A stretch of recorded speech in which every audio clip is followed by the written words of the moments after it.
Hello. Welcome to my channel. Please like, comment, share and subscribe if you're interested with this channel. How AI created the most sexualized woman in history.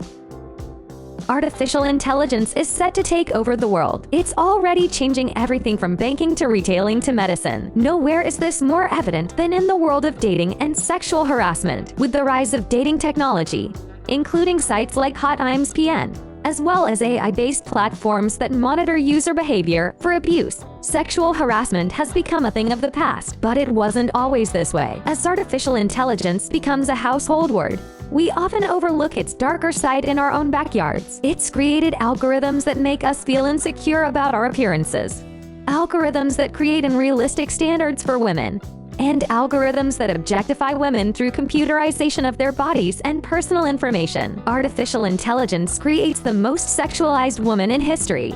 The current algorithm for online dating malignantly targeted overweight white male users, while simultaneously providing profiles of thinner, racially contrasting users with negative connotations. For example, loner or recluse. This was an attempt to create a template for online dating that would be similar to real-world interactions between individuals. And by considering what we know about men who abuse power and how they sexually repress women, it would seem that AI created a new form of victimization all on its own, one it continues to perpetrate today with alarming regularity. What does that mean? The idea that artificial intelligence is creating a new abnormal massive behavior by designing new forms of mind control is not a new one. Predictions of the potential of AI focused on the potential for it to be used for good, on the other hand, have been few and far between. Few, that is, aside from those who have a vested interest in keeping the coming revolution of AI as far away from humans as possible. And the people who have invested the most in this messaging are those who stand to gain the most from the status quo of AI's application for sex trafficking and violence against women. Why? The answer, as we've explored above, is that artificial intelligence has the potential to be used for so much more than it's currently being used for. It can be used to create new forms of mind control, like the algorithms that objectify women through computerization of their bodies, and personal information algorithms that create unrealistic standards for women and objectify them. Which, once again, leads us to the question, why?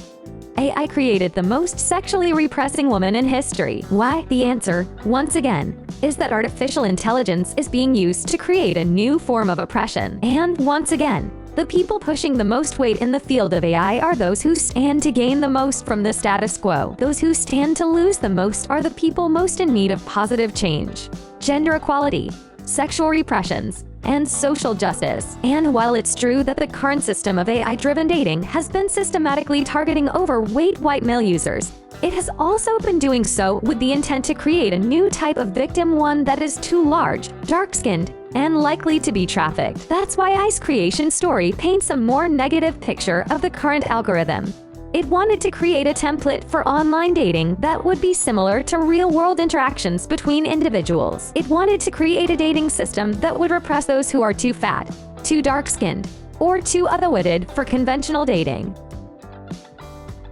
AI promotes more sexist media than ever before. The best way to tackle the promotion of sexist media, as we've seen above, is with regulation. We can't regulate what companies can or can't publish on their platforms, but we can regulate what platforms are available to us. That's exactly what the European Union plans to do with its new rules on online privacy. These rules will require companies like Facebook and Google to get a warrant before accessing your data. This will provide a much-needed check on the power of internet companies to collect and misuse personal data. It will also force these companies to take responsibility for the content they publish and make it clear that it will be downloaded and used for promotional purposes, not for direct consumption.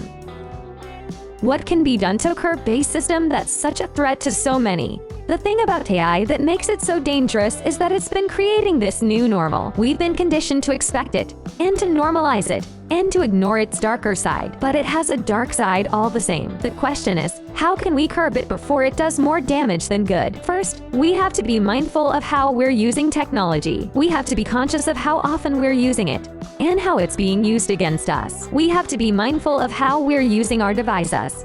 Is it being used as a tool for distraction, escape, or social control?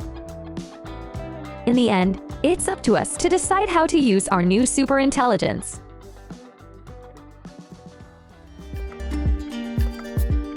Thank you for your attention to watch my video. See you again later.